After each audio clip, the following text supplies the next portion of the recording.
बाप्पाच्या नावाला धन्यवाद देतो आणि त्याच्या पवित्र नावाला गौरव देतो। आज आपण पुनरुत्थान, प्रभू येशू ख्रिस्ताचे पुनरुत्थान या विषयात पाहूया की प्रभू येशू ख्रिस्ताने मेल्यानंतर कशा प्रकारे तो उठला आणि उठल्यानंतर काय झालं, कोणाकोणाला दर्शन दिलं, ह्या सर्व गोष्टी आपण पाहणार आहोत। पण पुनरुत्थानाच्या अगोदर ज्या गोष्टी घडल्या होत्या आणि सांगितलं होतं आपल्या मरणानंतरच्या मरणानंतर तो कसा उठणार आहे आणि हे कुठे कुठे शास्त्र भागामध्ये आहे हे आपण पाहणार आहोत। म्हणून आपण पहिला शास्त्रभाग जो आहे तो प्रेषितांचे कृत्य याचा पहिला अध्याय आणि प्रेषितांचे कृत्य त्याचा पहिला अध्याय आणि 3ऱ्या वचनापासून पुढे पाहूया।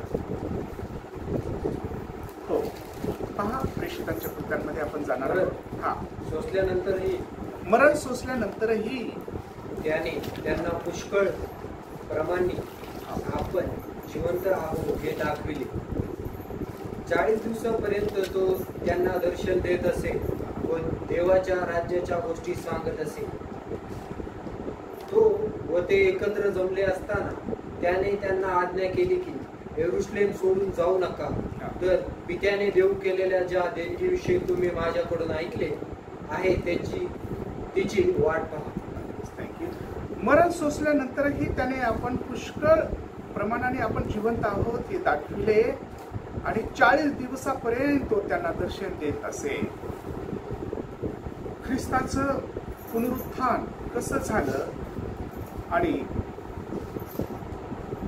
या विषयात जर पाहताना तर त्याचे शास्त्रवाद, गौरवी शास्त्रवाद आपल्याकडे देवबाने त्याच्या देणे आपण ते पाहणार आहोत। परंतु या ठिकाणी तो मरण पावला आणि आपण मेल्यानंतर कसे जिवंत आहोत हे त्याने अनेकांना दाखवलं आणि ते कशा प्रकारे दाखवलं याचे सर्व डिटेल्स आणि प्रूफ आपण ते पाहणारच आहोत। आता पण पवित्र शास्त्रामध्ये मरणाच्या त्याच्या पुनरुत्थाना संदर्भामध्ये कसा तो उठे हे आम्ही जर पाहिलं तर एक योनाचं जे उदाहरण आहे, योनाच्या पुस्तकाचा पहिला अध्याय आणि 17 वचनामध्ये योना 3 दिवस व 3 रात्री माशाच्या पोटामध्ये होता आणि मग त्या ठिकाणी माशाच्या पोटात जसा तो तिथं 3 दिवस होता तसं मनुष्याचा पुत्र 3 दिवस आणि 3 रात्री तो राहील आणि त्याचं पुनरुत्थान होईल। मग ते पुरुषवर्तमान 12वा अध्याय आणि 40वा वचन त्या ठिकाणी जर आम्ही पाहिलं तर तो शास्त्रभाग आम्ही पाहतो की जो योनाच्या संदर्भामध्ये सांगतो। मग जो तुम्हाला हा स्वीकारितो तो मला स्वीकारितो। नाही, मग ते पुरुषवर्तमान 12वा अध्याय आणि 40वा वचन, मग ते 12-40।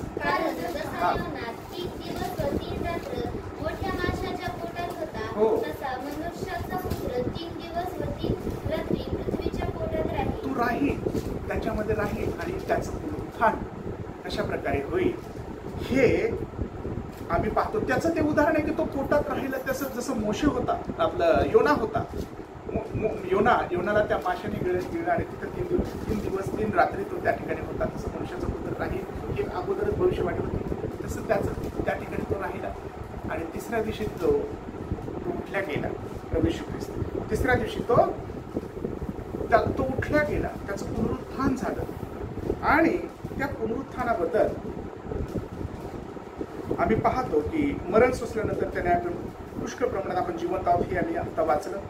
आता आपण मत्ते वर्तमानाच्या 27व्या अध्यायामध्ये जर गेलो 51 ते 53 मध्ये की या ठिकाणी प्रभू येशू ख्रिस्त उठल्यानंतर काय झालं, म्हणजे प्रभू येशूचं पुनरुत्थान झाल्यानंतर ज्या गोष्टी झाल्या महत्वाच्या त्या आपण आधी पाहणार आहोत। पहा त्याचं काय लिहिलंय 27व्या अध्यायामध्ये आणि 51 वचनापासून 53 वचनापर्यंत। तेव्हा पहा, पवित्र स्थानातील पडदा वरपासून खालीपर्यंत फाटून दुभागला, भूमी कापली, खडक फुटले, तडगी उघडली आणि निजलेल्या पवित्र जनातील पुष्कळ जनाची शरीरे उठवली गेली। ते त्यांच्या पुनरुत्थानातील खडक्यातून निघून पवित्र नगरात गेले, अनेकांना दिसले। हो, पहा, हे महत्वाचं, हे देवबापाचं वचन आहे, फार महत्वाचं आहे की तो उठल्यानंतर ही गोष्ट झालेली आहे, त्याचं पुनरुत्थान झाल्यानंतर त्या गोष्टी कशा झाल्या की पवित्र जनाच्या काही थडगे कपडा थडगी ते उठल्या गेले आहे। आम्ही आणि ते जे निजलेले होते पवित्र जन याचे पुष्कळ जणांनी जे आहेत ते शरीरे उठले गेलेले आहेत. प्रभू ख्रिस्ताचं पुनरुत्थान झाल्यानंतर ही गोष्टी झाल्या की पवित्र जनाचे काही शरीर उठल्या गेले आणि त्या अशा प्रकारे हे या ठिकाणी आम्ही पाहतो. मग ते संघर्ष ख्रिस्ताचं पुनरुत्थान झालं काही पवित्र जन उठले नाही, थडगे उठल्या गेले. थडग्यातले जे काही जोडलं आहे पवित्र जन किती गौरवी गोष्ट आहे त्याच्या गोष्टी झाल्यानंतर येशू ख्रिस्त हा पुनरुत्थानाबद्दल ह्या जे आम्ही पाहतो की आम्ही प्रामुख्याने पाहतो की अनेक साक्षीदार आहेत जे बायबलमध्ये आहेत की त्यांनी डोळे भरून त्याला पाहिलं. आणि या साक्षीदारांच्या बद्दल जर आम्ही पाहिलं तर पवित्र शास्त्र आम्हाला चारही शुभवर्तमानामध्ये तारणाऱ्या प्रभू येशू ख्रिस्ताच्या पुनरुत्थानाबद्दल सांगितलेलं आहे. तर आम्ही त्याकडे थोडंसं लक्ष देऊया. मग ते शुभवर्तमाना जर आम्ही पाहिलं तर हे जे साक्षीदार आहे प्रेज द लॉर्ड, तर ह्या चारही शुभवर्तमानामध्ये आहेत. आम्ही पहिलं पाहूया. मग ते 28 जर पाहिलं 1 ते 15 वचनामध्ये तर हो मग्दलिया मरिया त्या ठिकाणी आहे, ती साक्षीदार आहे. पहिली दिवस उजाडताच मग्दलिया मरिया व दुसरी मरिया या कबर पाहाव्यास आल्या. तेव्हा पहा मोठा भूमिकंप झाला, कारण प्रभूचा दूत स्वर्गातून उतरला. त्याने येऊन धोंड एकीकडे लोटला आणि तीवर तो बसला. त्याचे रूप विजेसारखे होते व त्याचे वस्त्र बर्फासारखे शुभ्र होते. त्याच्या भयाने पहारेकरी थरथर कापले व मृत्यू प्राय झाले. देवदूतांना व त्या स्त्रियांस म्हटले, तुम्ही भिवू नका. वधस्तंभावर खेळलेला येशूचा शोध तुम्ही करीत आहात हे मला ठाऊक आहे. देवदूताने त्याला म्हटलंय, देवदूताने त्याला दर्शन दिलंय, तुम्ही भिवू नका. मला माहित आहे तुम्ही कोणाचा शोध करत आहात. ज्याचं पुनरुत्थान झालंय तो इथं नाही, ती जागा या हे पहा. आणि एका देवदूताला देवबापाने तिथे पाठव. आणि ते ही जी मरिया आहे मग्दलिया मरिया आणि मग्दलिया मरिया व दुसरी जी मरिया आहे, ह्या दोघी जणी ह्या पाहतात पहिली पुनरुत्थान झालेलं यांना ही सुंदर बातमी मिळाली पहिली त्या स्त्रियांना की तो उठला आहे. आणि मला हे म्हणायचं की ज्या वेळेला त्यांना हा आनंदाच्या भरामध्ये ज्यावेळेस त्यांनी पाहिलं तर ते ज्यावेळेस सांगायला गेल्या तर त्या यहोनाला देखील हे समजलं. तो देखील आला धावत पडत आणि पाहतो त्याचं शरीर तिथे नाही. आणि ह्या ज्या पहाटे आल्या होत्या, सकाळी आल्या होत्या, पहाटेच पाहत आहे ते प्रभू येशू ख्रिस्त तिथे नाही आणि देवदूताने त्यांना दर्शन दिले. तर देवदूतांचं जे वर्णन आहे की कशा प्रकारे त्याचं ते प्रकाशमय त्याचे हे होतं, त्याचं रूप तो कसा होता, काय होता, त्याने दर्शन दिलं. तो इथं नाहीये, ते देवदूत सांगत आहे तो इथं नाही, तो उठला आहे. आणि मग अनेक ठिकाणी देखील आहे की तो उठला आहे, ती जागा पहा. आणि त्याने तुम्हाला काय सांगितलं ते आठवा की तो तुम्हाला सांगितलं त्याने तुमच्या अगोदर मी गालिलात असेल अशा प्रकारे. आणि मार्क शुभवर्तमानामध्ये देखील मार्काने लिहिलंय 16व्या अध्यायाच्या पहिल्या वचनापासून 8व्या वचनापर्यंत त्या ठिकाणी देखील मार्क लिहितो 1 ते 8 वचनामध्ये ते पुनरुत्थानाचे हे 16व्या अध्याय 1 ते 18 आणि 1 ते 8 वचन. नंतर शापात गेल्यावर मग्दलिया व मरिया, याकोबाची आई मरिया व सलोमे यांनी तिकडे जाऊन त्यांना लावण्याकरिता सुगंध द्रव्य विकत घेतली. आणि आठवड्याच्या पहिल्या दिवशी भल्या पहाटे सूर्योदयाच्या समयी त्या कबरेजवळ आल्या. तेव्हा त्या एकमेकीस म्हणत होत्या, कबरेच्या तोंडावर धोंड आपल्याकरिता कोण लोटी. त्यांनी वर पाहिले, तो धोंड एकीकडे लोटलेला आहे असे त्यांच्या दृष्टीस पडले. ती तर फारच मोठी होती. मग कबरेच्या आत त्या गेल्या तेव्हा पांढऱ्या झगा घातलेल्या एका तरुणाला उजव्या बाजूस बसलेला पाहून त्या चकित झाल्या. तो त्यांना म्हणाला, चकित होऊ नका. वधस्तंभावर खेळलेला येशू नासरेतकराचा शोध तुम्ही करीत आहात. तो उठला आहे, तो येथे नाही. त्याला ठेविले होते की ही जागा पहा. तर ज्या शिष्यांना व पेत्रालाही सांगा की तो तुमच्या पुढे गलिलात जात आहे. त्याने तुम्हाला सांगितले होते त्याप्रमाणे तो तेथे तुमच्या दृष्टीस पडेल. मग त्या बाहेर निघून कबरेपासून पळाल्या, कारण त्या कापत होत्या व विस्मित झाल्या होत्या. त्यांनी कोणाला काही सांगितले नाही, कारण त्या भयभीत झाल्या होत्या. तो उठलेला त्याची ती जागा पाहिली जिथे कोणी नाही. देवदूताने येऊन सांगितलं की तो पहा ही जागा, तो इथं नाहीये. प्रियजन हो, येशू ख्रिस्ताने म्हटलं होतं की मी पुनरुत्थित होईल, पुन्हा मनुष्याचा पुत्र उठवला जाणार आहे. आणि ही गोष्ट त्याच्या जे विरोधी होते किंवा जे त्याला धरून देणारे, त्याला मारणारे, ह्या लोकांना ज्यावेळेस माहीत होतं त्यांनी चांगला पहारा तिथे ठेवला होता, कडक बंदोबस्त. आणि ते पहारेकरी होते आणि त्यांना सांगितण्यात आलं होतं की चांगला पहारा करा, कारण याचं शरीर चोरून घेऊन जातील आणि म्हणतील की येशू उठलाय किंवा असं झालं तर झालं. तेव्हा प्रिजनो हे इतका कडक बंदोबस्त असताना देखील तो कसा उठला? कारण प्रभूने त्याला तिथे ठेवलं नाही, त्याला देवापणे त्याला उठवलंच. कारण ते होतच म्हणजे देवाची योजना होती ती की त्याला मरणानंतर तिसऱ्या दिवशी उठायचं आहे, त्याला दुःख भोगायचं आहे, त्याला त्रास सहन करायचा आहे, त्याला चितू सहन करायची, त्याला मरण सहन करायचं आहे. सर्व जगाच्या पापासाठी तो मरणार होता. आणि हे मरण सर्व जगाच्या आपल्या सर्वांच्या पापासाठी मरण होतं. तो मरण पावणं गरजेचं होतं. आणि तो कशासाठी मेला होता, मारण्यात आलं होतं की निर्दोष देवाचा प्रिय कोकरा, निर्दोष निष्कलंक जो देवाने पाठवला, देवाचा कोकरा, ज्याच्या ह्या बाकीच्या कोकऱ्याने कधीच रक्ताचं म्हणजे किती सांडवलं तरी क्षमा होत नव्हती. म्हणून त्याने योजना केली होती देवाने की ख्रिस्ताला या जगाच्या पापासाठी द्यायचं आहे. आणि त्याच्याच पापाच्या म्हणजे त्याच्या पवित्र रक्ताच्या द्वारे, त्याच्या निष्कलंक निर्दोष रक्तानेच हे पाप क्षमा होऊ शकते. म्हणून ती योजना देवाची होती, म्हणून तो मरण पावला. आणि ज्यावेळेस आम्ही पाहतो की त्याच्या त्या बलिदानाने, त्याच्या त्या मध्यस्थीने, त्याने जी किंमत भरून दिली, त्याने जी खंडणी दिली रक्ताची ते देवबापाला, आणि त्याने त्या सैतानावर विजय मिळवला, त्याने त्याला हरवलं, त्याने अशा प्रकारे आपलं प्राण वाहू देऊन त्याने देवाची योजना पूर्ण केली. आणि तो प्याला, जो दुःखाचा त्रासाचा होता तो प्याला. आणि प्रियजनो हो, त्याच्यानंतर जो काही त्याने दर्शन दिलं लोकांना, त्याने जे पुनरुत्थित झाल्यानंतर ज्या ज्या प्रियजनांनी पाहिलं तो शास्त्रभाग आपण पाहत आहोत. त्याचं मरण फार गरजेचं होतं, कारण त्याच्या मरणानेच तो मार्ग मोकळा होणार होता जीवनाचा. तो जीवनाचा मार्ग आहे. त्याच्या मरणामुळे, त्या मरणाने आम्हाला जीवन मिळालं. त्याच्या मरणामुळं आम्हाला देवाकडं जाता आलं. आता एक शास्त्रभाग आम्ही जे वाचला की परमेश्वराच्या ज्या वेळेला पवित्र जनाचे थडगे उठले, आम्ही जो शास्त्रभाग वाचला, तर तो वरपासून खालपर्यंत जो पडदा होता परमप्रभू स्थानातला, तो वरपासून खालपर्यंत फाटला. आणि तो पडदाही दाखवतो की फक्त वर्षातून एकदाच महायाजक देवबापाची सेवा करण्यासाठी तिथे जात होते. तिथे वर्षातून एकदाच जायचे ते, त्यामध्ये देवाचे जिथे परमपवित्र स्थान आहे. आणि तिथे कोणीच सामान्य माणूस जाऊ शकत नव्हतं, फक्त याजकच जायचा, ते पण महायाजक. आणि वर्षातून एकदाच तेव्हा देवाला प्रार्थना करण्यासाठी, देवाला आपल्या मंडळीतल्या लोकांच्या मध्यस्थीसाठी, लोकांच्या याने, लोकांचा जो याजक आहे तो पुढारपण करतो मंडळीचं. तर मंडळीचं पुढारपण करत असताना, मंडळीच्या मध्यस्थी करत असताना तो तसं करायचा, प्रार्थना करायचा. आणि तो पडद्याच्या आत, तिथे आतमध्ये जायचा तो परमप्रभू. तेव्हा हे फक्त वर्षातून एकदा असायचं. तेव्हा तो पडदा फाटला. हा दाखवतं हे आहे की त्याचा उद्देश हा आहे की एकदा पडदा तो फाटला गेला म्हणजे आता आम्हाला ते वर्षातून एकदा जायची गरज नाही, आम्ही रोज त्याला जाऊ शकतो. हे केव्हा झालं? ख्रिस्ताच्या मरणामुळे. त्याच्या मरणाने ते जी अडबंत होती ती अडबंत त्याने काढली.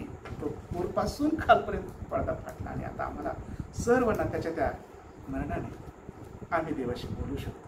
म्हणून त्याचं ते मरण महत्वाचं. आणि ज्यावेळेला हे जे काही झालं तर त्याचं ते मरण महत्वाचं होतं. आणि मेल्यानंतरचं जे पुनरुत्थान आहे त्याचे साक्षीदार किती आहे? तर हे सर्व साक्षीदार आहेत जे आम्ही वाचत आहोत. आणि हे जे पवित्र जन आहेत ते साक्षीदार आहेत की कशा कशा प्रकारे ते देवदूत त्यांना भेटला, मरिया मगदलेला भेटला. माझ्या लोकांना सांगा, यूहन्नाला सांगा, त्या पेत्राला सांगा, पेत्राला देखील सांगा, सर्वांना सांगा की तो ही जागा पाहतून उठला आहे. आणि मग ज्यावेळेस ते सांगतात, त्या घाबरलेल्या आहेत, त्या घाबरल्याच्या जाता आहेत आणि सांगत आहेत की असं असं जरा आम्ही पाहिले. तर कोणाचा कसा विश्वास, कोणाचा काय, कोणी पळत आहे, कोणी धावत आहे, कोणी.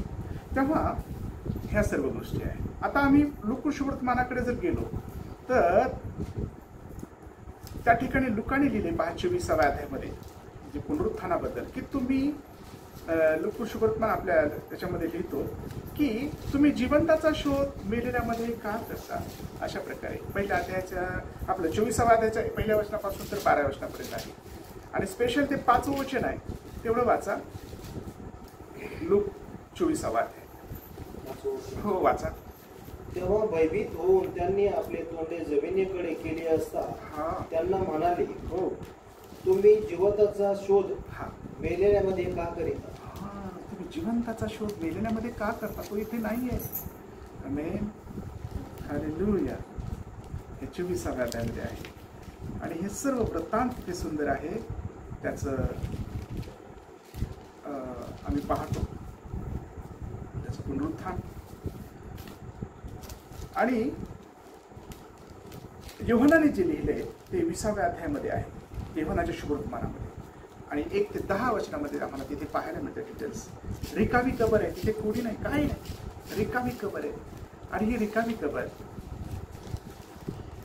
आणि रिकामी कबर त्या ठिकाणी त्यांनी सांगितलेली आहे योहानाच्या शुभवर्तमानाच्या 20व्या अध्यायामध्ये 1 ते 10 वचनामध्ये जर पाहिलं तर तिथे आहे की कशा प्रकारे तिथे कोणी नाही. आणि हे सर्व शिष्य कबरेजवळ आलेले आहेत. पाहतो आम्ही सर्व म्हणजे 18 वर्षामध्ये जो दुसरा शिष्य जो आहे तो पहिल्याने कबरेजवळ आला होता तोही आत गेला आणि त्याने पाहून विश्वास ठेविला, कारण त्याने मेलेल्यातून पुन्हा उठावे हे अवश्य आहे. हा शास्त्रलेख त्यांना तोपर्यंत समजला नव्हता. आणि तेव्हा ते शिष्य आपल्या घरी परत गेले. आणि हे त्यांना तोपर्यंत समजलंच नाही. त्यांच्या मनामध्ये असं आहे की ज्यावेळेला गोष्टी घडून जातात त्यावेळेस पण अरे जसं येशू ख्रिस्ताने अगोदरच पेत्राला सांगितलं तू मला नाकारशील, तो म्हणत नाही नाही माझा प्राण गेला तरी मी तुला नाकार नाही. परंतु त्याने नाकारलं आणि मग त्याचे डोळे उघडल्यासारखे झाले की अरे आपण प्रभूने आपल्याला म्हटलं होतं तर कोंबडा ओरडेल किंवा आरवेल तेव्हा तू मला नाकारशील. आणि मग खरंच मी नाकारलं. त्याला दुःख झालं फार आणि त्याने पश्चाताप केला. त्याने हे केलं म्हणजे फार रडला तो दुःखाने की मी खरंच किती वाईट आहे, मी खरंच देवाला नाकारलं.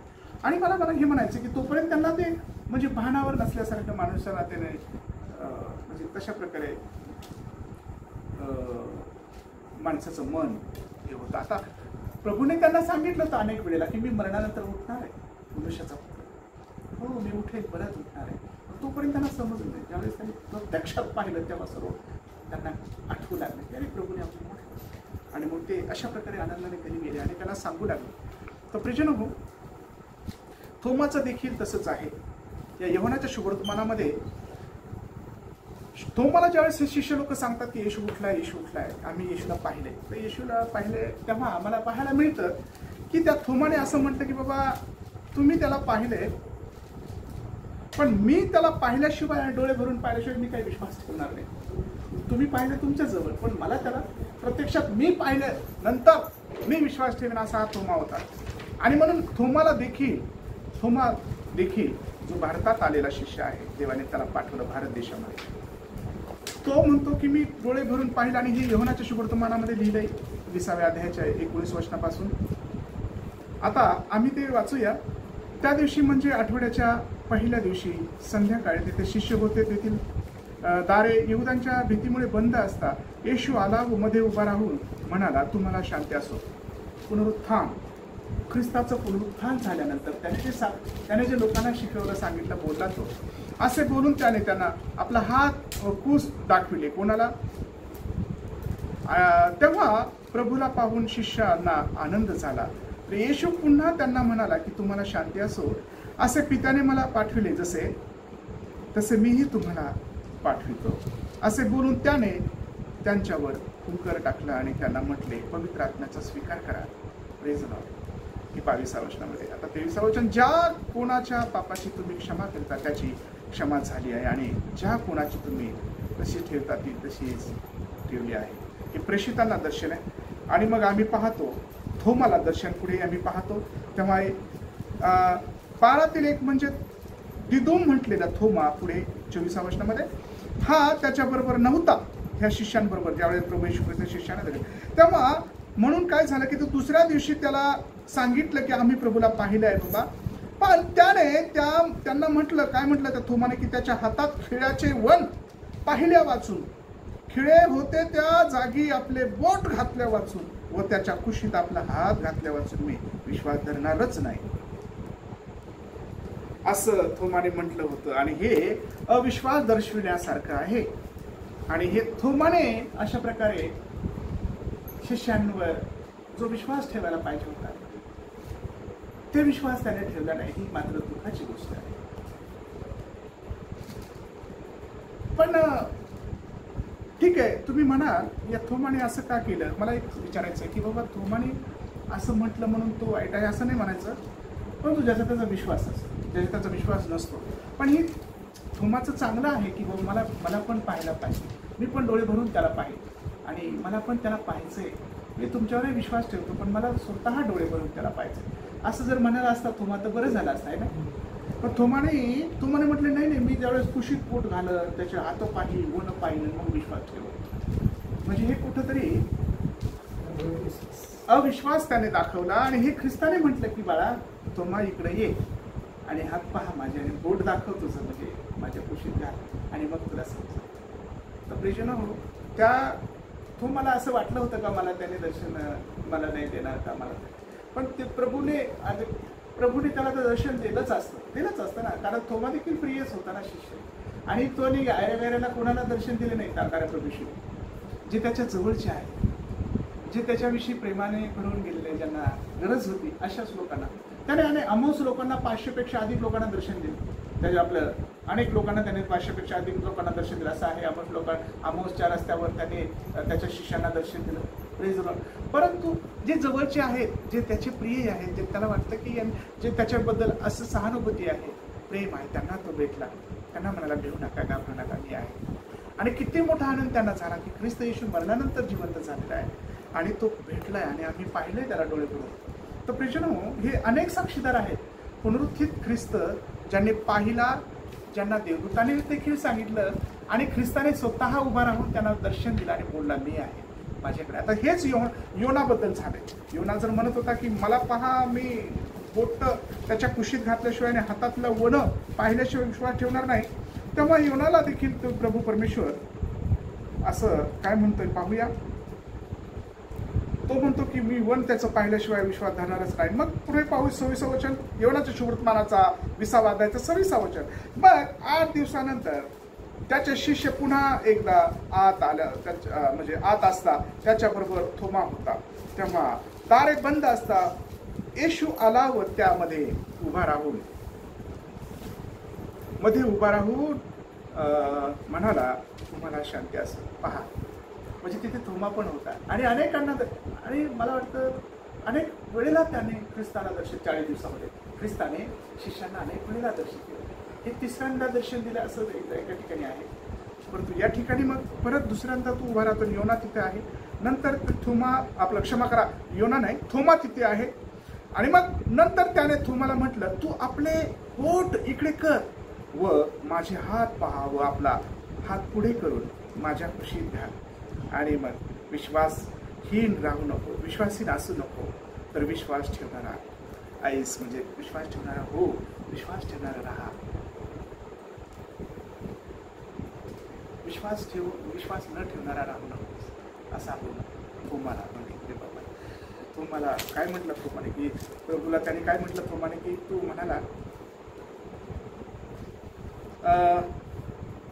तो म्हणतो, त्याला म्हटलं थोमाने की माझ्या प्रभू माझ्या देवा, माझ्या प्रभू माझा देव, माझा प्रभू माझा देव, असं हे वचन आहे 28. येशूने त्याला म्हटलं तू मला पाहिले आहे म्हणून विश्वास ठेवला, म्हणून पाहिल्या वाचून विश्वास ठेवणारे ते धन्य. आमेन म्हणूया. हो, पाहिल्या वाचून विश्वास ठेवणारे धन्य. तुम्ही ख्रिस्ताला पाहिले का कधी? पुनरुत्थित ख्रिस्ताला? मी तर नाही पाहिलं, आपण नाही पाहिलं. कोणी पाहिले? स्वप्नात वर्षे अनेकांना तर त्याने पाहिलं असेल अनेकांनी किंवा काय, परंतु प्रियजन आपण तर स्वप्नातही पाहिले नाही. पण प्रियजन आपण त्याच्यावर विश्वास ठेवतो. आपण त्याच्यावर विश्वास ठेवतो. आपण धन्य आहोत आणि आपण म्हणून आपण आनंदित आणि आपण धन्य आहोत. तुम्ही आणि मी, आपण रोज देवाला पाहतो तसं पाहिलं गेलं. कसं? आपण विश्वासाने त्याला पाहतो. पवित्र आत्मा त्याने आपल्याला दिलाय, तो आपल्याला मार्गदर्शन करतो. त्याला डोळे भरून पाहावंच म्हणजेच आपला विश्वास वाढेल असं आहे का? तर प्रियजनो, हे पवित्रजन जे आहेत यांनी पाहिलं देवाला. एकदा काय झालं, ह्या शिष्य लोकांनी काय केलं माहिती का? एक जण काहीतरी म्हणलं की आम्हाला पिता दाखवा, आम्हाला पिता दाखवा, आम्हाला पिता दाखवा. तर ते प्रभू येशू म्हणाला, की तुम्ही एवढं सारं मी पाहताय, तुम्ही हे चमत्कार पाहताय, सर्व गोष्टी मी करतोय, एवढं सारे दिवस मी तुमच्या बरोबर आहे, आणि तुम्ही म्हणताय माझं पिता दाखवा. आणि येशूने म्हटलं, ज्याने मला पाहिलं त्याने पित्याला पाहिलं, आणि पिता आणि मी एक आहे, देवाच्या शुभ्रत मला होते. तेव्हा ह्या पुनरुत्थित ख्रिस्ताने तारणाऱ्या प्रभू येशूने अनेकांना तर दर्शन दिलंच, परंतु त्याने हे दाखवलं मी आणि पिता एक आहे, मी तो माझ्यामध्ये, मी त्याच्यामध्ये आहे, आणि मी त्याने सांगितलं तेच शिकवतो, त्याचं कार्य पूर्ण करण्यासाठी मी आलो, आणि ज्याने मला पाहिलं त्याने पित्याला पाहिलं. त्याच्यानं येशू ख्रिस्त मरणानंतर उठल्यानंतर तो किती जणांना भेटला, किती जण साक्षीदार आहेत, खूप साक्षीदार आहेत. तो शास्त्रभाग आपण पाहता, आणि थोमा त्यापैकी एक आहे की तो म्हणतो की मी विश्वासच ठेवणार नाही पाहिल्याशिवाय. तर त्याला देखील देवाने दर्शन दिलं. तो तसा म्हणला म्हणून दर्शन दिलं नाही त्याला, परंतु हे देवाला कसं माहित की तो तसं म्हणत आहे का? देवाला मी काय बोलतोय, आपण काय बोलतोय, सर्व माहिती आहे देवपाला माहिती आहे की कोण कसं, पण तो मला अवश्य दर्शन दिलं असं देवपाने. आणि तो तिथं होता तर ते म्हणत तो इकडे आणि पहा, आणि अविश्वास धरणारा राहू नको, तर विश्वास ठेवणारा राहा. आम्ही तेव्हा हे जे आम्ही पाहतो अशा प्रकारे हे चारही शुभवर्तमानामध्ये गोष्टी देवबापाच्या पुनरुत्थानाबद्दल आहेत, प्रभू येशू ख्रिस्ताच्या. आणि आम्ही ह्या सर्व गोष्टी पाहतो. आम्ही पाहतो मत्तईच्या 28व्या अध्यायामध्ये जर पाहिलं ना, तर 16 आणि 17 वचनामध्ये येशूने गालीला 11 शिष्यांना त्या ठिकाणी दर्शन दिले. त्या ठिकाणी तिथे शास्त्रभाग आहे, 11 जण होते तिथे शास्त्रभाग, त्यांना दर्शन दिले. दुसरी गोष्ट आम्ही मार्क शुभवर्तमानावर जर पाहिलं 16व्या अध्यायाच्या 12 ते 14 वचनामध्ये, तर तिथे 2 शिष्य जे आहेत ते अरण्यात चाललेले असतात. त्यापैकी 2 जण जे आहेत ते अरण्यात चालले असता, त्यांना तो दुसऱ्या रूपाने प्रकट झाला असं तिथे लिहिले, आणि त्यांनी जाऊन इतरांना सांगितले तरी त्यांनी त्याच्यावर विश्वास ठेवला नाही. अरण्यात झालं असतं, प्रभू येशूने त्याला दर्शन दिलं, त्यांना बोलला, जे जवळचे होते चांगले होते शिष्य, की त्याने सांगितले की आम्ही पाहिले प्रभूला. त्यांनी काही लोकांनी विश्वास ठेवला नाही. आता विश्वास ठेवायचा की नाही हा ज्याचा त्याचा प्रश्न आहे, परंतु विश्वास ठेवायला पाहिजे आपण. आणि विश्वास नाही ठेवला तर तरी काही प्रॉब्लेम नाही, पण प्रियजन हो, जर विश्वास ठेवा तर चांगलं आहे, देवाला आनंद होईल. विश्वास ठेवू आपण तर देवाला आनंद. आणि केव्हा विश्वास ठेवतो माणूस, जेव्हा आपल्याला खरेपणा वाटतो. आणि प्रियजन जे शोधक आहे, जे शोधणारे आहेत, त्याने अवश्य शोधावं हे वचन, याचा अभ्यास करावा. प्रभू परमेश्वर त्यांना आशीर्वादित करेल. प्रभू येशू ख्रिस्त हा पुनरुत्थित देव आहे. आम्ही पाहतो की तो तिथं 11 जणांना त्याने दर्शन दिलेलं आहे, प्रगट झालेला आहे. मार्क शुभवर्तमानाच्या 16-14 मध्ये देखील त्या वर्णन गोष्टी केलेल्या आहेत. अम्माऊस गावाच्या मध्ये रस्त्यावर येशूचे जे गावात त्या ठिकाणी शिष्यांना जे दर्शन आहे हे कुठे लिहिले, हे लूक शुभवर्तमानाच्या 24व्या अध्यायामध्ये आहे. हे सर्व गोष्टीचा अभ्यास आम्ही पाहतो तिथे ते. आणि आम्ही पाहतो तिथं असं झालं की ते संभाषण करत असताना, चर्चा करत असताना प्रभू येशू ख्रिस्ताबद्दलच येशू ख्रिस्त स्वतः जवळ येऊन त्यांच्याबरोबर चालू लागला. आणि हे 2 शिष्य हे जे आहेत अमाऊस गावाच्या रस्त्यावरचे जे शिष्य आहेत त्या ठिकाणी आम्ही त्यांना कसं प्रकारे तो त्यांच्याशी बोलत आहे आणि ख्रिस्त देखील त्यांच्यासोबत हा तिसरा चाललाय. आणि मग ख्रिस्त त्या ठिकाणी घरी तिकडे गेले, तिथे आम्ही ते सुंदर शास्त्रभाग आहे, आणि मग त्यांनी त्याला जेवायला दिलं, खाऊ घातलं, आणि मग त्यांना प्रभूने त्यांचे डोळे उघडले, आणि अरे हे तो प्रभू येशू, हा तर प्रभू येशू असं तिथे आहे. तर अनेकांना त्याने दर्शन दिलं, प्रियजन हो, शिष्यांना देखील. आता आम्ही पाहूया लूक शुभवर्तमानाच्या 24व्या जर पाहिलं 25वं वचन, आणि त्या ठिकाणी 25 ते पुढे 33 वचनापर्यंत, की त्या ठिकाणी असं म्हटलेलं आहे, बाबा ते वाचा बरं जरा लूक शुभवर्तमानावर, की अहो निर्बुद्ध आणि संदेष्टाच्या जे पवित्रजनांनी संदेष्टांनी सांगितलेल्या गोष्टीवर विश्वास न ठेवणाऱ्या लोक हो. सांगा बरं 25वा अध्याय 25 ते 33 वचन. मग तो त्यांना म्हणाला, अहो निर्बुद्धी व संदेष्टांनो, सांगितलेल्या सर्व संदेष्टांनी सांगितलेल्या, बरोबर आहे, सांगितलेल्या सर्व गोष्टीविषयी विश्वास धरण्यास मतिमंद अशा माणसांनो, मतिमंद संदेश त्यांनी जे सांगितलेलं आहे त्याच्यावरही तुम्ही विश्वास न ठेवणाऱ्या मतिमंद माणसांनो, ख्रिस्ताने ही दुःखे सोसावी आणि आपल्या गौरवात जावे याचे अगत्य नव्हते का? ख्रिस्ताने हे दुःख सोसावं, मरण पाहावं, त्यांनी पवित्र सर्व जगासाठी प्राण द्यावा, जगाच्या पापासाठी प्राण द्यावा, सर्व जगाचं तारण करण्यासाठी देवाने पाठवलेला तो कोपरा, यावर तुम्ही त्याच्यावर तुमचा विश्वास नाही का अजून? मग त्याने मोशे व सर्व संदेष्टे यांच्यापासून आरंभ करून संपूर्ण शास्त्रातील आपल्या विषयीच्या गोष्टींचा अर्थ त्यांना सांगितला, सर्व काही सांगितलं. आणि हे आम्ही पाहत लुकाने ते लिहिलं आहे. आता प्रेषितांना दर्शन जर पाहिलं 24व्या त्याच्यात 36व्या वचन आणि 49व्या वचनामध्ये, तर तो कशा प्रकारे तो पवित्र जनाला दर्शन देतो हे लिहित आहे. तर 36वं वचन आणि 49व्या वचनापर्यंत आम्ही शुक्रतुमानामध्ये वाचूया. 24व्या अध्यायाचं येशूचे प्रेषितांना दर्शन.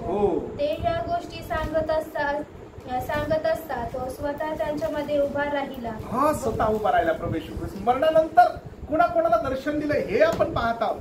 पुनरुत्थित ख्रिस्त जे जिवंत झाला ना मेल्यानंतर, तर ते पाहत आहोत. तो काय काय आहे, प्रेषितांना कसं दर्शन दिलंय, तो स्वतः तिथे उभा राहून म्हणतो व त्यांना म्हणाला, तुम्हाला शांती असो.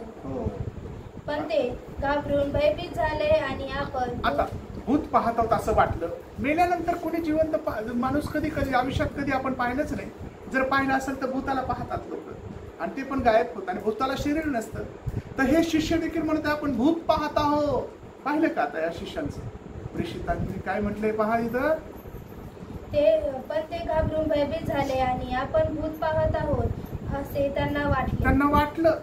त्यांच्या मनातही आलंय भूतच आहे वाटतंय. अजून त्यांनी त्यांना म्हटले, तुम्ही का घाबरता व तुमच्या मनात तर्कवितर्क का उद्भवतात? माझे हात व माझे पाय पहा. आता त्यांना तसं सांगावं लागलं, दाखवावं लागलं. इकडे या पहा माझे हात, हे पाय पहा, जे खिळे टोकले होते त्या पायामध्ये, मोठे मोठे खिळे हातामध्ये. अजून मीच तो आहे. मी तोच आहे, घाबरू नका, भिवू नका, भयभीत होऊ नका, मी तो आहे. मला चाचपून पहा. मला चाचपून पहा. मला चाचपून पहा. तुम्ही घाबरू नका. भूताला शरीर नसते. अजून काय? जसे मला हाडमास असलेले पाहता तसे भूताला नसते. भूताला शरीर नसते, हाडमास नसते. आणि तुम्ही म्हणताय की तुमच्या हृदयात असं आलं का, रे बापरे आपण भूताला पाहत होतो काय, असं त्यांना वाटलं. अजून मग आनंदामुळे त्यांना ते खरे न वाटून ते आश्चर्य करीत असता त्याने त्यांना म्हटले, येथे तुम्हाजवळ खाण्यास काही आहे काय? आता दुसरी गोष्ट करावी लागली त्याला, की भूत आहे असं तुमचा संशय आहे, तर मग भूत काही भाकर खात नाही. मग मला त्याने असं केलं, त्याने म्हटलं की मग तुमच्याजवळ काही खायला आहे का, काही खायला असेल तर द्या. म्हणजे त्याच्यावर तरी विश्वास बसेल की भूत नाही, मी मला पहा, चाचपा. तरी घाबरणाऱ्याला जाऊ शकत नाही तिथे, नको रे बाबा. पण मग म्हटलं तुम्हाला काही खायला असेल तर द्या मग मला. अजून पुढे काय दिले? मग त्यांनी त्याला माशाचा भाजलेल्या माशाचा तुकडा दिला. माशाचा तुकडा त्याला भाजलेला. आणि मग अजून पुढे काय दिले? तो घेऊन त्याने त्याच्या देखत खाल्ला. तो खाल्ला. तो त्या प्रेषितांच्या लेखत तो हे जे त्याचे शिष्य होते त्याच्या देखत त्याने खाल्ला तो माशाचा तुकडा. भूत खातं का? आणि मग प्रेषण हो हे त्याला दाखवून दिले. आणि मग असं आहे शास्त्र भागामध्ये की हे जे पवित्र जनाला जे त्याने दर्शन दिलं, पुनरुत्थित ख्रिस्त मेल्यानंतर 40 दिवस या भूतलावर होता. आणि कोणाला कशा कुठं कोणत्या प्रसंगामध्ये दर्शन दिलं. अशाने हे जे 40 शुभवर्तमानामध्ये प्रेषितांच्या कृत्यांमध्ये देखील ते आहे. तर हे सर्व काही एकत्र करून हे शास्त्रभाग पवित्र देवबापाच्या कृपेने मी तुम्हाला सांगत आहे. ख्रिस्त येशू पुनरुत्थित देव प्रभू परमेश्वर अनेकांना दर्शन दिलं. त्यापैकी हे पवित्र जन आहेत जे साक्षीदार आहेत, की जे सांगतात ख्रिस्त आम्ही पाहिला आहे. त्याने आमच्यासोबत आम्ही त्याच्यासोबत पुनरुत्थान झाल्यानंतर भोजन घेतलं आणि आम्ही त्याच्यासाठी जेवलो, म्हणजे खाल्लं आम्ही. मासा त्यांच्यातलाच त्यांनी त्याला दिला ना, भाजून तरी काही मासळी खा, आणि त्याने ती खाल्ली.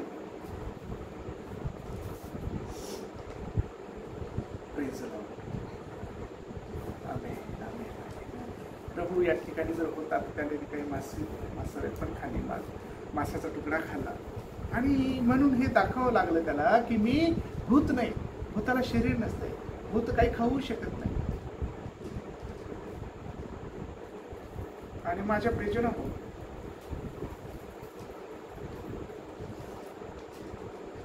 देवबापाला धन्यवाद. असं पुढे पाहूया आपण. मग ते कृष्ण वर्तमानात जर पाहिलं तर 20व्या अध्याय 16 आणि 18 वचनामध्ये ते मरियला दर्शने ती साक्षीदार आहे तिथे 20व्या अध्यायामध्ये. आणि 19 वचनापासून जर पुढे पाहिलं तर तिथे देखील त्या ठिकाणी त्या मतेने लिहिले प्रेषितांना दर्शन. देवाच्या शुभवर्तमानाकडे जर आपण गेलो 20व्या अध्यायाच्या 24 आणि 29 वचनामध्ये तुम्हाला त्या ठिकाणी दर्शन दिलं आम्ही ते पाहिलं. देवाच्या शुभवर्तमाना 21व्या अध्याय 1 ते 14 वचनामध्ये जर आम्ही पाहिलं तर तिबेरिया समुद्राजवळ 7 शिष्यांना कशा प्रकारे दर्शन देतो असं योहानाने त्या ठिकाणी लिहिलं आहे. प्रियजन हो, योहानाच्या शुभवर्तमानाच्या जर आम्ही 21व्या अध्यायामध्ये जर गेलो तर 14व्या वचनामध्ये प्रामुख्याने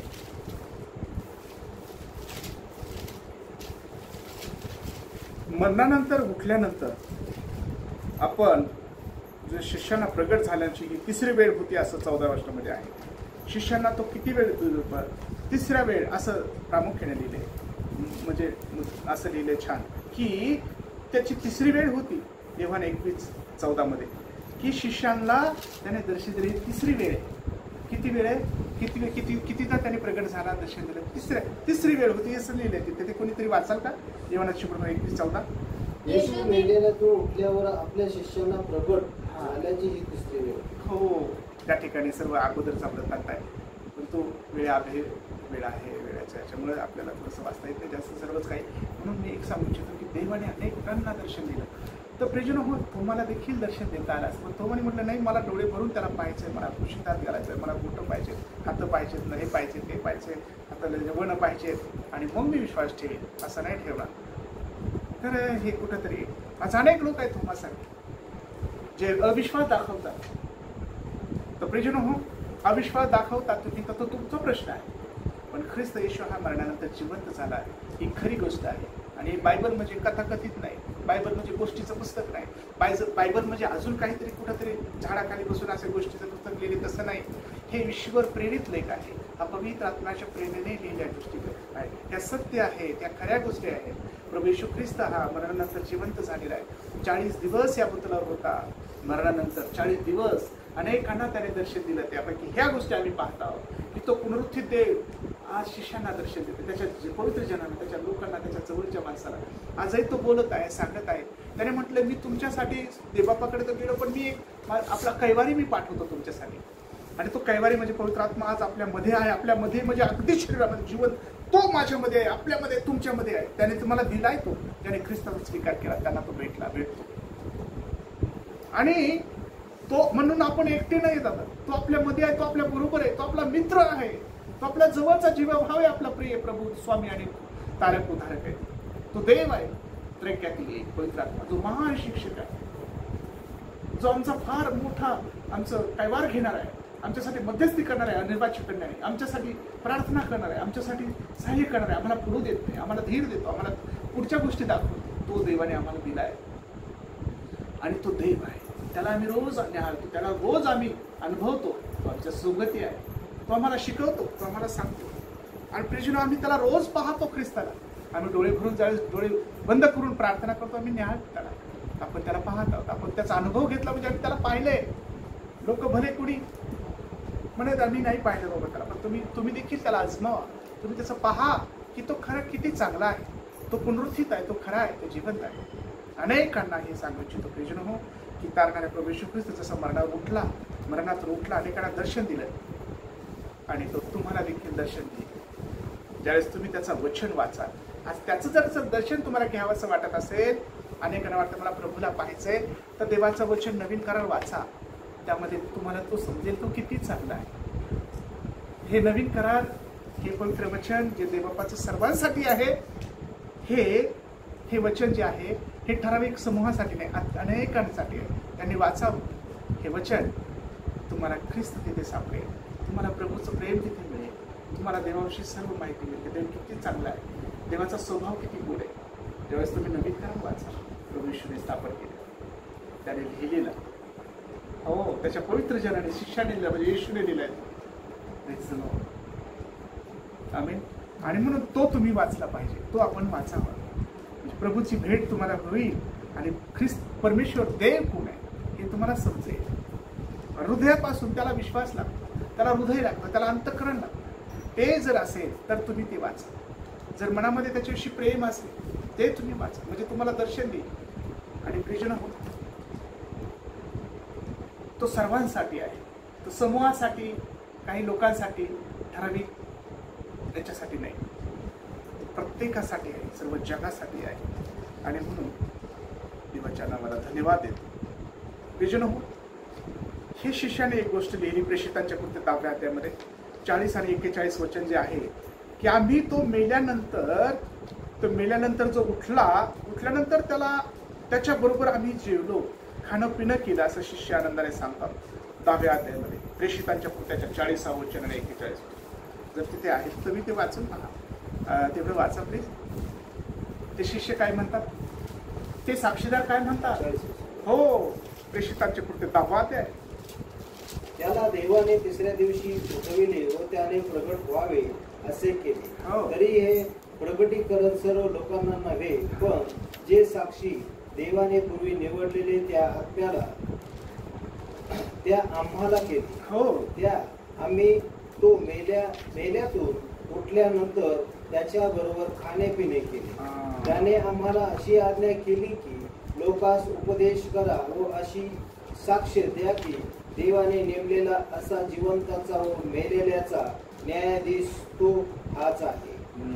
याच्यातून विश्वास ठेवणाऱ्या प्रत्येकाला त्याच्या नावाने पापाची क्षमा मिळेल अशी साक्ष सर्व संदेष्टे त्याच्याविषयी देतात. सर्व संदेष्टे त्याच्याविषयी देतात की तुम्ही त्याच्यावर विश्वास ठेवाल, तुमच्या सर्व पापाची क्षमा करेल. येशू ख्रिस्त मरणानंतर उठला, फक्त हा शास्त्रभाग आहे आपण जो तो पाहिला. परंतु तो उठला कशासाठी आणि तो जिवंत आहे कशासाठी, की आम्ही त्याच्यावर विश्वास ठेवावा आणि त्याच्याद्वारे तारण आहे. तारण म्हणजे मोक्ष, तारण म्हणजे अनंतकालीन जीवन, तारण म्हणजे मरणानंतरचं जीवन. ख्रिस्त येशू का मेला आणि का उठला? जर कोणी येशू ख्रिस्तावर असा विश्वास ठेवेल की तो देवाचा पुत्र आहे, त्याला प्रभूने पाठवलं. हे मी नाही सांगत, तर देवाचं वचन सांगतं. हे देवाचं वचनच पवित्र शास्त्रामध्ये जर आम्ही पाहिलं की हा माझा प्रिय पुत्र आहे, त्याच्यावर तुम्ही विश्वास ठेवा. ज्यावेळेस त्याचा बाप्तिस्मा होता त्यावेळेला पुत्राच्या द्वारे तो बोलला, आमेन. आणि ज्यावेळेला की हा माझा प्रिय पुत्र आहे, हा माझा निवडलेला आहे, याचं तुम्ही ऐका. आणि देवापासून आलेला, देवाने पाठवलेला तो देवाचा प्रिय कोपरा आहे तो, आणि त्याच्याद्वारे तारण आहे. कारण असं पवित्र शास्त्रात लिहिलंय की प्रेषितांच्या कृत्यांमध्ये की आकाशाच्या खाली आणि पृथ्वीच्या वर एकच नाव आहे ज्याच्याद्वारे तारण आहे. ते मनुष्यामध्ये दुसरं कोणतंच नाव नाही. आकाशाच्या खाली आणि पृथ्वीच्या वर मध्यस्थी कोणीच असं नाही की ज्याच्याद्वारे तारण आहे, फक्त प्रभू येशू ख्रिस्त आहे. आणि हा तारणारा प्रभू सर्वांसाठी आहे. आणि म्हणून तो पुनरुत्थित देव आहे, त्याच्यावर विश्वास ठेवा असं आहे. आणि म्हटलेलं आहे बायबलमध्ये, मी युगानिक तुमच्या बरोबर आहे. मी मेलो होतो, पहा मी जिवंत आहे, प्रकटीकरणाच्या पुस्तकामध्ये. आणि मरणाच्या आणि अधोलोकाच्या किल्ल्या माझ्या जवळ आहे. Praise the Lord. जिवंत देव ख्रिस्त येशू, त्या परमेश्वराने त्याच्यावर त्या किल्ल्या दिल्या, मरण आणि अधोलोक त्याच्या किल्ल्या त्याच्याजवळ आहे. हालेलुया. सर्व प्रकारचे देवदूत आणि सर्व त्याच्या स्वाधीन नाधीन आहेत. हालेलुया. ओ, सैतान देखील काही करू शकत नाही त्याच्या ऑर्डर शिवाय. देवाने सांगितलं तरच त्याला काही मोबा जर मिळाली तरच तो करेल अटॅक. देवाच्या ऑर्डर शिवाय तो काहीच करू शकत नाही. आपण शिकामोर्त झालेले लोक आहोत, आपण त्याच्या कृपेत राहणारे लोक आहोत. आपल्याला हात लावायची ताकद नाही सैतानाची. Praise the Lord. कारण आपण देवाने त्याने म्हणूनच त्याने रक्त सांडवलंय, त्याच्यावर विजय ख्रिस्ताने मिळवलाय रक्ताने, त्या मरणाने. आणि मरण पाहून त्याने विजय मिळवून त्याच्यावर त्याचं प्रभुत्व, तो आहे धनी आणि स्वामी. आणि या सैतानाचं काही चालत नाही. आणि म्हणून असे अनेक हरवलेले आहेत, दूर केलेले आहेत, जे सैतानाच्या कब्जेत आहेत. त्याच्यासाठी देखील आम्हाला मध्यस्थी करायची की त्यांचे आंधळे करून ठेवलेत लोकांनी डोळे सैतानाने. त्या लोकांचे आंधळे करून ठेवले आहेत. मग त्यासाठी प्रार्थना करायची की देवा त्यांना प्रकाशात आण, त्यांना खरा मार्ग समजू दे. कारण खरा मार्ग जो आहे तारणारा प्रवेश आहे. आणि हा खरा मार्ग स्वर्गाचा मार्ग, स्वर्गात जाण्यासाठी एकच मार्ग आहे जो दुसरा कुठं नाही, असं योहान 14:6 मध्ये लिहिले. आणि हा मार्ग येशू ख्रिस्त आहे की मार्ग सत्य व जीवन मीच आहे. माझ्याद्वारे आले असून त्याकडे कोणीही जात नाही. भले तुम्ही कुठेही जा मग जगात, आणि कोणत्या, तर तुम्ही म्हणाल नाही मी इकडे मार्गाने जातो स्वर्गामध्ये, पण तो स्वर्गात जाणारा मार्ग नाही. चुकीच्या मार्गाने लोक जात आहेत. हा मार्ग खरा आहे, हा मार्ग खरा आहे, कारण याने आमच्यासाठी तो मार्ग तयार करून ठेवला आहे. आमच्यासाठी स्वतः मरण पावला, आमच्यासाठी जिवंत झाल्यानंतर अनेकांना त्याने दर्शन दिलं आणि बोलला. त्याने भाकर खाल्ली आणि दाखवून दिले की मी आहे तुमच्याबरोबर, मी आहे, तुम्ही भिवू नका, घाबरू नका. Praise Lord. किती महान आणि गौरवी शास्त्र बांधायचे. माझा विश्वास आहे की तारणारा प्रभू येशू ख्रिस्त आपण उचित देईल. आज त्याच्याबद्दल आम्ही हे पाहिलं. लोक पुनरुत्थान दिवस मानत आहेत आज अनेक लोक. तेव्हा या शास्त्र भागाला आम्ही घ्यावं आणि देवाची सेल करावं म्हणून प्रभूने मला कृपा दिली. मी त्याची उपकार मानतो. छोटीशी प्रार्थना करूया देवाला. सर्वसमर्थ देव बाप्पा, तुला मी धन्यवाद देतो प्रभू की हा परमेश्वरा ते हे वचन बाप्पा जे गौरवी शास्त्र भाग आम्ही पाहिले की तू मरणानंतर कसा उठलास आणि शिष्यांना दर्शन दिलं, त्याच्या पवित्र जनाला दर्शन दिलं, अनेक लोकांना दर्शन, 500 पेक्षा अधिक लोकांना दर्शन, अनेकांना. हो दे बाप्पा, जे जवळचे लोक आहेत तुझ्या प्रत्येक जणाला तू दर्शन दिलं, त्यांना दाखवून दिलं की मी आहे. घाबरू जे तुझ्यावर प्रेम करतोय, जे ते हळहळ करतोय, दुःख व्यक्त करत होते, तुझ्या मरणाने ज्यांना फार दुःख आणि वेदना झाल्या, हो दे बाप्पा, त्यांना म्हटलं की हे पहा मी आहे, जिवंत आहे, घाबरू नका. हो, त्यांना किती मोठा आनंद झाला असेल, ते किती हर्षभरीत झाले, त्यांचं हृदय किती मोठं आनंदाने भरून गेलेलं आहे. आणि म्हणून ते तूच म्हटलं होतं, जेव्हा तू जसं तुम्हाला दुःख होतंय त्यापेक्षा मोठा आनंद तुम्हाला होईल. तुमचं दुःखच आनंदामध्ये बदलेल आणि ते तू करून दाखवतोस. आणि दाळदेवा, तू किती चांगला आहेस. आम्ही धन्यवाद देतो की तू अनेकांना दर्शन दिलंस आणि तारणाऱ्या प्रभू तुझ्या प्रिय लोकांना तू दर्शन दिल्याशिवाय राहतच नाहीस. आजही जे शोधतात तुला मनापासून झटून, त्यांना तू उभा राहून त्यांच्यासाठी प्रार्थना ऐकतोस, त्यांना तू दर्शन देतो, त्यांच्याशी बोलतोस तू. आणि हे तारणारा देव, आम्ही जरी आमच्या अशा ह्या पापी वाईट डोळ्याने तुला पाहिलं नाही, पण आम्ही हृदयाने तुला विश्वास ठेवतो. तू अत्यंत पवित्र आहेस आणि देवा तू थोर आहेस. आणि आम्हाला हा विश्वास आहे की आम्ही तुझ्या जवळ आल्यानंतर आम्ही डोळे भरून तुला पाहू. कारण ह्या भूतलावर जरी आम्हाला तुला पाहता नाही आलं, पण आम्ही देवा, आम्ही प्रत्येक गुडघा तुझ्या नावात टेकल्या जाईल, प्रत्येक डोळा तुला पाहिजे. हे वचन आम्ही विश्वासाने स्वीकारतो. आम्ही प्रत्येक जण तुला पाहू, तुझ्या जवळ असू. तो आपल्या जवळ आम्हाला आमच्या अश्रू पुसून टाकशील, आम्हाला कवटाळून घेशील ज्यावेळी आम्ही तुझ्या जवळ येऊ. या भूतलावर देव अनेक लोक आहेत जे हरवलेले आहेत, जे तुझ्यावर विश्वास ठेवत नाही. प्रभू, आम्ही अशांसाठी प्रार्थना करतो दे बाप्पा, त्यांना तू दे बाप्पा आशीर्वादित कर आणि त्यांचे आध्यात्मिक नेत्र बाप्पा जे त्यांचे बंद करून टाकले सैतानाने, त्यांचे नेत्र उघडू दे, त्यांना आशीर्वादित कर, त्यांना आनंदाने भरव, त्यांच्या जीवनामध्ये खुशी आणि शांती येऊ दे आणि खऱ्या मार्गात त्यांनी यावं असं कर. तुझी गौरवी शांती त्यांच्या जीवनात येऊ दे. त्यांना प्रकाशाच्या मध्ये चालण्यासाठी मदत कर. त्यांना प्रकाशात घे. जे अंधारात आहे, चुकीच्या मार्गात आहे, त्यांना तुझ्या मार्गात घे, तुझं बनव. सर्व गौरव देतो, सर्व सन्मान तुझा तुला देतो. हे पुनरुत्थित ख्रिस्ता तुला धन्यवाद. हे जिवंत आणि खऱ्या देवा तुला धन्यवाद. हे मरणावर विजय मिळवणाऱ्या देवा तुला धन्यवाद. मरणाची नांगी मोडणाऱ्या देवा धन्यवाद. ओ प्रभू, त्या कबर फाड बाहेर आलेल्या जिवंत देवा तुला धन्यवाद. कबरेवर बापा, ओ ती बापा त्या धोंडेवर बसलास तू अधिकारवाने आणि म्हणला की जिवंताचा शोध मिळाल्यामध्ये का करता. ओ प्रभू, तू दर्शन दे, तू बोललास, तू तिथे प्रगट झालास, तू म्हटलेस मला शिवू नकोस, मी त्याकडे गेलो नाही. हालेलुया. तू देवबापा तुला धन्यवाद. पवित्र आत्मा तुला लाखो थँक्यू. तुझ्या पवित्र जनाला तू दर्शन दिल्याशिवाय राहत नाही आणि आम्ही तुला पाहिलं आहे, मी तुला पाहिलं आहे डोळे भरून, मी तुला रोज पाहतो देवबापा. आणि पवित्र आत्मा तुला लाखो थँक्यू. मी हृदयाने तुला पाहत आहे, अंतःकरणातून तुला पाहतो. तुला अनेक लोकांनी तुला पाहावं असं होते. लाखो थँक्यू देवबापा. तुला गौरव सन्मान सर्व देऊ येशू ख्रिस्ताच्या पवित्र आणि गौरवी नावात प्रार्थना केली. आमेन.